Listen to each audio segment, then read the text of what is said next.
सभी वीडियो पर मुझे एक सामान्य कमेंट मिलता है, सर, जब भी मैं ट्रेड करता हूं तो मुझे नुकसान हो जाता है। मेरा 10,000 रुपये का नुकसान हो गया, 50,000 रुपये का नुकसान हो गया और यहां तक कि 1,00,000 रुपये का नुकसान हो गया। मैंने तो सारे कैंडलस्टिक पैटर्न सीख लिए हैं, फिर भी मुझे लॉस हो रहा है। आप सभी ट्रेडर्स से मेरी एक रिक्वेस्ट है कि इस वीडियो को पेन और कॉपी के साथ देखें। मेरा वादा है कि आपकी 100 ट्रेड्स में से 80 से ज्यादा ट्रेड्स प्रॉफिटेबल होंगे। ये सभी नुकसान आपकी आम गलतियों की वजह से हो रहे हैं। आप चार्ट्स पर हैमर कैंडल देखते हैं और सोचते हैं कि अब मार्केट ऊपर ही जाएगा, इसलिए बाय कर लेते हैं और आपको नुकसान हो जाता है। मैं आपके भले के लिए बता दूं कि जब तक आप कैंडलस्टिक के साथ प्राइस एक्शन, सपोर्ट और रेजिस्टेंस, ट्रेंड लाइन, सप्लाई और डिमांड जोन को नहीं जोड़ेंगे, तब तक आपको प्रॉफिट नहीं होगा। जब तक आप कैंडल के पीछे की साइकोलॉजी को नहीं समझेंगे, तब तक आपके ट्रेड्स प्रॉफिटेबल नहीं होंगे। सबसे पहले कैंडलस्टिक पैटर्न की बेसिक फॉर्मेशन को समझते हैं कि कैंडलस्टिक पैटर्न कैसे बनता है।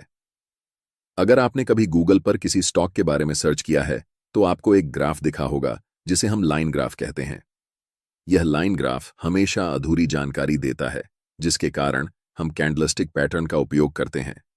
कैंडलस्टिक हमें उस समय हो रहे मार्केट के हालचाल के बारे में पूरी जानकारी देता है। कैसे? चलिए देखते हैं। मान लीजिए कि किसी स्टॉक का प्राइस शुरुआती लेवल पर 10 रुपये था, लेकिन धीरे धीरे कम होता गया और 5 रुपये तक पहुंच गया। उसके बाद प्राइस तेजी से ऊपर की ओर बढ़ने लगा और 25 रुपये तक चला गया। कुछ समय बाद प्राइस थोड़ा नीचे गिरा और 20 रुपये पर आकर बंद हो गया। कैंडलस्टिक हमेशा दो कंपोनेंट से मिलकर बनी होती है, एक कैंडल का विक और दूसरा कैंडल की बॉडी। कैंडल का विक हमें बताता है कि प्राइस एक विशेष समय अवधि में कितना नीचे गया और कितना ऊपर गया। इस एग्जाम्पल में विक का निचला लेवल 5 रुपये पर होगा और ऊपरी लेवल 25 रुपये पर। निचले लेवल को हम लो कहते हैं और ऊपरी लेवल को हाई कहते हैं। कैंडल की बॉडी हमें यह जानकारी देती है कि उस विशेष समय में प्राइस कहां से शुरू हुई थी और कहां जाकर बंद हुई। इस एग्जाम्पल में प्राइस 10 रुपये से शुरू हुई थी और 20 रुपये पर जाकर बंद हुई, यानी 10 और 20 रुपये के बीच में कैंडल की बॉडी होगी। प्राइस जहां से शुरू हुई थी उसे हम ओपन कहते हैं और प्राइस जहां पर बंद हुई उसे क्लोज कहते हैं। अब हमारे पास कैंडल की संरचना तैयार हो गई है। आपको पता होगा कि कैंडल दो रंगों की होती है, एक हरा और एक लाल। जब किसी कैंडल की प्राइस कम रुपए में शुरू हुई हो और ज्यादा रुपए में बंद हुई हो तो उस कैंडल की बॉडी का रंग हरा होता है। लेकिन अगर किसी स्टॉक की प्राइस ज्यादा में शुरू हुई हो और कम में जाकर बंद हुई हो तो उस कैंडल की बॉडी का रंग लाल होता है। इस एग्जाम्पल में स्टॉक की प्राइस 10 रुपये में शुरू हुई थी और 20 रुपये पर जाकर बंद हुई, इसलिए इस कैंडल की बॉडी का रंग हरा होगा। एक कैंडल्स दो टाइप के होते हैं, पहला बुलिश कैंडल और दूसरा बियरिश कैंडल। जब कैंडल की क्लोजिंग प्राइस ओपनिंग प्राइस से ऊपर होती है तो उस कैंडल को हम बुलिश कैंडल कहते हैं और इसका कलर ग्रीन होता है। यह कैंडल मार्केट में बुलिशनेस का संकेत देती है। इसका जस्ट ऑपोजिट है bearish war candle. Bearish candle की क्लोजिंग प्राइस ओपनिंग प्राइस से नीचे होती है और इसका कलर रेड होता है। यह कैंडल मार्केट में नेगेटिव सेंटीमेंट का संकेत देती है और यह बताती है कि प्राइस यहां से और नीचे की तरफ जा सकती है। अब हम समझते हैं टाइप्स ऑफ कैंडलस्टिक पैटर्न्स। एक कैंडलस्टिक पैटर्न में कितनी कैंडल हैं, इसके बेसिस पर कैंडलस्टिक पैटर्न्स को 3 टाइप्स में डिवाइड किया गया है। पहला है सिंगल कैंडलस्टिक पैटर्न, दूसरा है 2 कैंडलस्टिक पैटर्न्स और तीसरा है 3 कैंडलस्टिक पैटर्न्स। इस वीडियो में हम पर्टिकुलरली सिंगल कैंडलस्टिक पैटर्न के अंदर जितने भी कैंडलस्टिक पैटर्न्स होते हैं उन सभी को समझने वाले हैं। जैसा कि सिंगल कैंडलस्टिक पैटर्न के नाम में ही सिंगल वर्ड शामिल है, इससे पता चलता है कि इस पैटर्न में सिर्फ एक कैंडल होगी और total 7 most popular single candlestick patterns जो कि चार्ट्स पर सबसे ज्यादा एक्यूरेटली रिजल्ट देते हैं, हम उन्हें समझेंगे। इन 7 सिंगल कैंडलस्टिक पैटर्न्स का नाम है bullish marubozu, bearish marubozu, hammer candle, hanging man candle, inverted hammer, shooting star और दोजी। इन 7 सिंगल कैंडलस्टिक पैटर्न्स को एक एक करके डिटेल में समझेंगे, इसलिए बिना वीडियो को स्किप किए पूरे ध्यान से इस वीडियो को अंत तक देखना। और मैं आपसे वादा करता हूं कि मैं इतना आसान तरीके से समझाऊंगा कि आपको इस टॉपिक पर फिर कोई और वीडियो देखने की जरूरत नहीं पड़ेगी।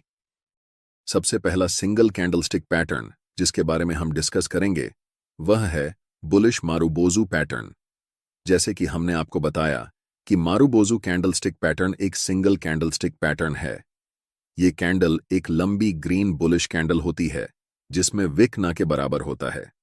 अगर आप कैंडल के अपर विक पर भी ध्यान दें और लोअर विक पर भी ध्यान दें तो आपको बहुत छोटी विक नजर आएगी। इसका मतलब होता है कि कैंडल की ओपनिंग कैंडल के लो के बराबर में या फिर बहुत नजदीक होती है और कैंडल की क्लोजिंग कैंडल के हाई के बहुत आसपास या बराबर में होती है। इसीलिए कैंडल में कोई भी विक नहीं बनता। इस कैंडल को मार्केट में बहुत स्ट्रॉन्ग साइन के रूप में देखा जाता है कि अब इस कैंडल के बाद मार्केट यहां से ऊपर जाने वाली है, यानी कि यह कैंडल मार्केट में बुलिशनेस का एक बहुत स्ट्रॉन्ग सिग्नल है। अब जानते हैं कि अगर आपको चार्ट्स पर मारुबोजू कैंडल दिखती है तो आपकी अप्रोच क्या होनी चाहिए उसे ट्रेड करने के लिए। मैंने आपको पहले ही बताया कि कोई भी कैंडलस्टिक पैटर्न बिना प्राइस एक्शन के अधूरा होता है। सिर्फ कैंडलस्टिक को देखकर ट्रेड करना यह ट्रेडर्स का सबसे बड़ा मिस्टेक होता है। लेकिन अगर यह कैंडल किसी स्पेसिफिक लेवल पर बने तो यह हमारे लिए ट्रेड करने का एक अच्छा अपॉर्चुनिटी हो सकता है। इस कैंडल के लिए यह इंपॉर्टेंट लेवल है सपोर्ट लेवल। अगर चार्ट में किसी इंपॉर्टेंट सपोर्ट लेवल पर बुलिश मारुबोजू कैंडलस्टिक पैटर्न बनता है तो हम यहां से अपसाइड की तरफ लॉन्ग ट्रेड में एंट्री करने की प्लानिंग कर सकते हैं। इसे हम लाइव एग्जाम्पल की मदद से समझते हैं। यह चार्ट टाटा कंज्यूमर प्रोडक्ट्स का है, यानी कि टीसीपीएल का एक दिन के टाइम फ्रेम में है। चार्ट में पिछली कीमत एक दिन के टाइम फ्रेम में है। एक्शन के हिसाब से यह एक इंपॉर्टेंट सपोर्ट लेवल है। पहले तो प्राइस नीचे की तरफ आई है इस सपोर्ट लेवल पर। इस लेवल पर आकर प्राइस थोड़ी सी बुलिशनेस दिखाती है, लेकिन थोड़ी दूर जाते ही वापस नीचे आने लगती है।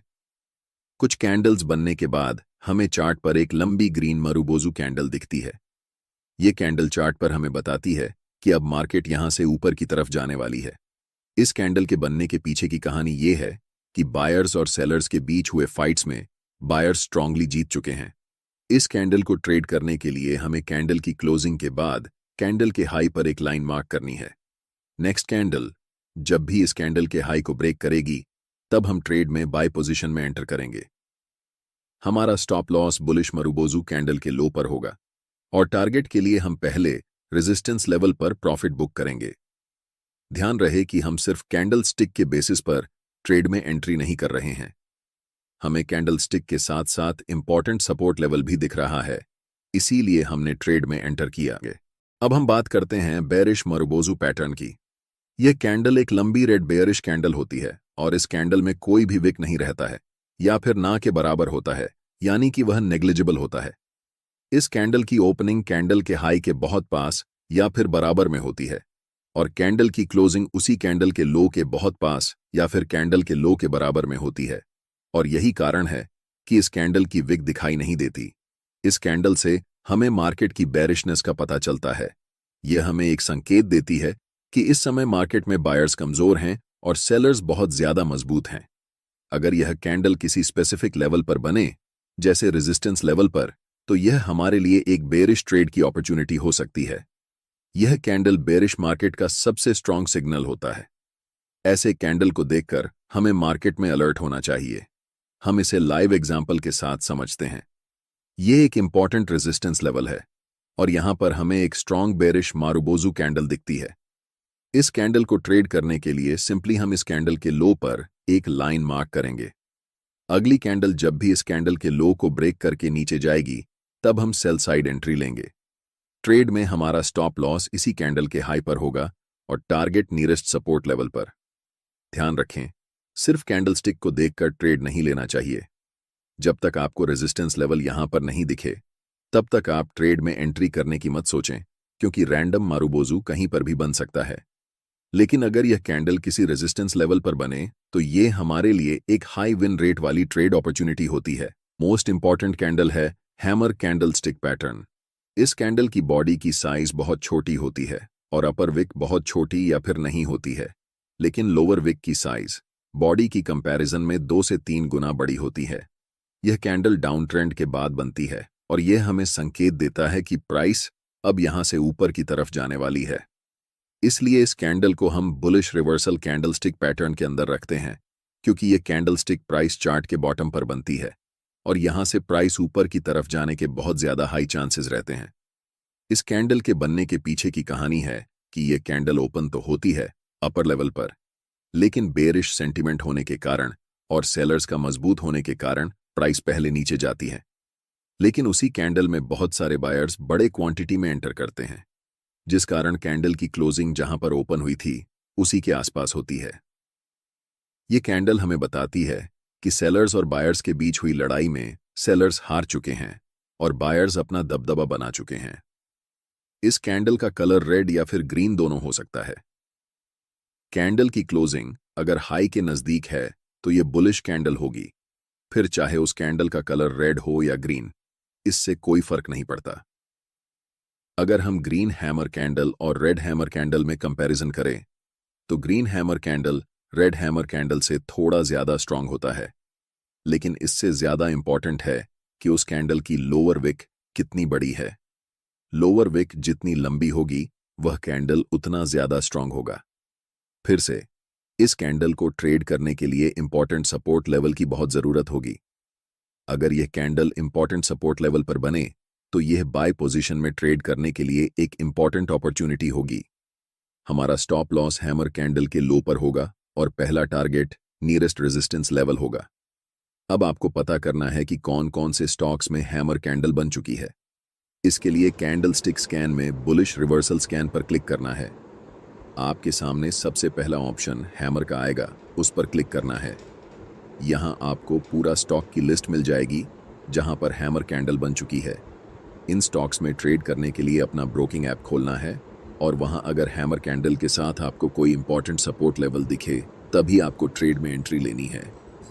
अब हम बात करते हैं हैंगिंग मैन कैंडलस्टिक पैटर्न के बारे में। इस कैंडल की बॉडी बहुत छोटी होती है और कैंडल की अपर वीक ना के बराबर होती है, लेकिन कैंडल की लोअर वीक बॉडी के मुकाबले 2 से 3 गुना ज्यादा लंबी होती है। यह कैंडल मार्केट में अप ट्रेंड के बाद टॉप पर बनती है और इस कैंडल के फॉर्मेशन के बाद यह बहुत हाई चांसेस होते हैं कि प्राइस अब इस लेवल से नीचे की तरफ जाने वाली है। इस कैंडल का रंग ज्यादा मायने नहीं रखता है। कैंडल की लोअर वीक जितनी बड़ी होगी वह कैंडल उतना ज्यादा स्ट्रॉन्ग बेयरिश रिवर्सल सेंटीमेंट को पैदा करेगी। अगर यह कैंडल किसी इंपॉर्टेंट रेजिस्टेंस लेवल पर फॉर्म होती है तो यह हमारे लिए सेल साइड में एक अच्छा ट्रेडिंग अपॉर्चुनिटी हो सकती है। ट्रेड में एंट्री के लिए इस कैंडल की लो को हमें मार्क करना है और जब नेक्स्ट कैंडल इस लाइन को ब्रेक करेगी तब हमें ट्रेड में एंट्री लेनी है। हमारा stop loss hanging man pattern की कैंडल के ऊपर होगा और टारगेट पहला रेजिस्टेंस होगा। कौन कौन से स्टॉक्स में यह पैटर्न बनकर तैयार हो चुका है, इसे जानने के लिए आपको स्टॉकीज ऐप में बेरिश रिवर्सल स्कैन पर क्लिक करना है और फिर हैंगिंग मैन पर क्लिक करना है। यहां आपको उन सभी स्टॉक्स की लिस्ट मिल जाएगी जिनमें हैंगिंग मैन पैटर्न बनकर तैयार हो चुका है। अगला कैंडलस्टिक पैटर्न है इन्वर्टेड हैमर।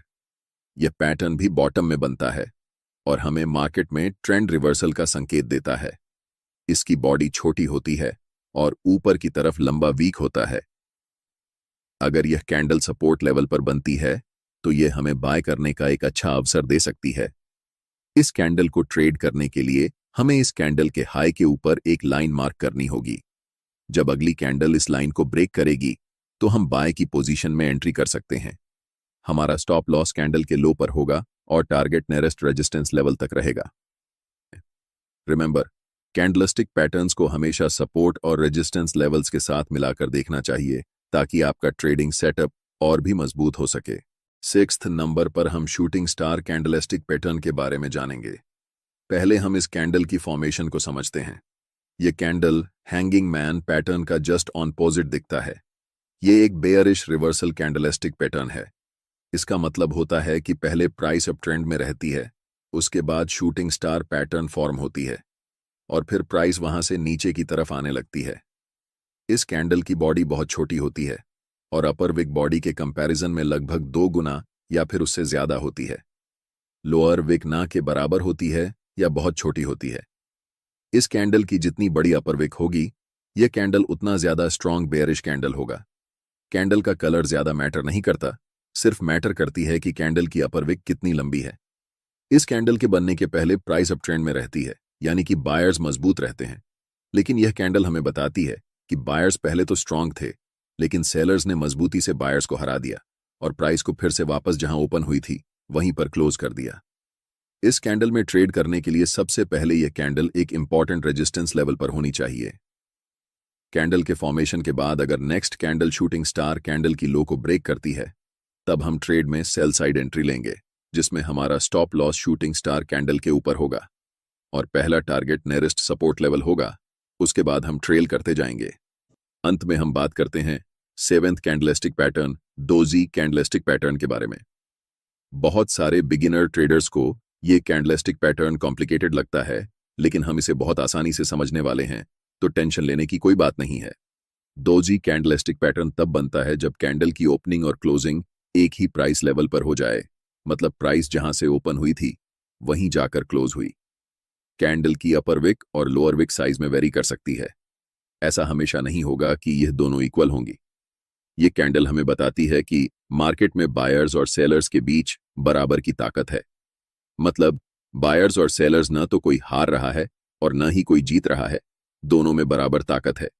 इसलिए प्राइस जहां से ओपन हुई थी ऊपर गई, नीचे गई, लेकिन फिर वहीं अंत में जाकर बंद हुई। बहुत सारे प्रोफेशनल ट्रेडर्स इस कैंडल को इंपॉर्टेंट प्राइस रिवर्सल इंडिकेटर के रूप में देखते हैं। सिंपल भाषा में समझें, प्राइस ऊपर की तरफ जा रही है और वहां पर एक इंडिसीजन कैंडल यानी कि डोजी कैंडल बनती है। इसे डिकोड करने की कोशिश करें। प्राइस ऊपर जा रही थी, मतलब बायर्स मजबूत थे और सेलर्स कमजोर थे, लेकिन एक ऐसा पॉइंट आया जहां पर दोनों बराबर हो गए, बायर्स और सेलर्स की ताकत बराबर हो गई। सोचें, अगर ऐसा सिचुएशन एक इंपॉर्टेंट रेजिस्टेंस लेवल पर आए और अगली कैंडल डोजी कैंडल की लो को ब्रेक कर दे, तो यहां से हमें डाउनसाइड की रैली दिख सकती है। लो ब्रेक होने पर हम ट्रेड में डाउनसाइड की तरफ एंट्री कर सकते हैं। हमारा स्टॉप लॉस डोजी कैंडल के ऊपर होगा और पहला टारगेट सपोर्ट लेवल होगा। उसके बाद हम स्टॉप लॉस को ट्रेल करते जाएंगे। यह पहली सिचुएशन हुई। यह कैंडल सपोर्ट लेवल पर भी बन सकती है। इस सिचुएशन में प्राइस अगर कैंडल की हाई को ब्रेक कर दे, तो यहां से अपसाइड की भी एक रैली देखने को मिल सकती है। सिंपली आप ये समझें कि डोजी कैंडल इंडिकेटर होता है कि मार्केट में बायर्स और सेलर्स की ताकत बराबर हो चुकी है और अब यहां से रिवर्सल के चांसेस अधिक हैं। इस कैंडल की विक की लंबाई के हिसाब से डोजी पैटर्न्स 4 तरह के हो सकते हैं। पहला है स्टैंडर्ड डोजी। ये कैंडल ट्रेंड के टॉप या फिर बॉटम में बनने पर ट्रेंड रिवर्सल का इंडिकेशन देती है। इसका स्ट्रक्चर प्लस या क्रॉस साइन जैसा होता है। दूसरा है लॉन्ग लेगेड डोजी। इस कैंडल की अपर विक और लोअर विक पहले वाली कैंडल से ज्यादा लंबी होती हैं। तीसरा है ड्रैगन फ्लाई डोजी। इस कैंडल की लोअर विक लंबी होती है और अपर विक ना के बराबर या फिर बहुत छोटी होती है। इसका स्ट्रक्चर इंग्लिश अल्फाबेट टी के आकार का होता है। यह एक बुलिश रिवर्सल कैंडलस्टिक पैटर्न है जो हमें संकेत देता है कि प्राइस यहां से ऊपर की ओर जा सकती है। लास्ट टाइप है ग्रेवस्टोन डोजी। ये कैंडल ड्रैगन फ्लाई के जस्ट ऑपोजिट है। इसकी अपर विक लंबी होती है और लोअर विक ना के बराबर या फिर बहुत छोटी होती है। ये कैंडल एक बेयरिश रिवर्सल कैंडलस्टिक पैटर्न है जो हमें संकेत देती है कि प्राइस अब इस कैंडल के बनने के बाद यहां से नीचे जा सकती है। डोजी कैंडलस्टिक पैटर्न अभी किस स्टॉक में बनकर तैयार हुआ है, ये जानने के लिए हम न्यूट्रल स्कैन ऑप्शन सेलेक्ट कर सकते हैं। इसमें सबसे पहले डोजी और नियर डोजी का ऑप्शन मिलेगा। इस पर क्लिक करने के बाद आपके सामने उन स्टॉक्स की लिस्ट आ जाएगी जिसमें अभी डोजी कैंडल बनकर तैयार हुई है। इस ऐप में और भी कई चीजें स्कैन की जा सकती हैं, जैसे कि कौन से चार्ट पैटर्न्स किसी स्टॉक में बन रहे हैं,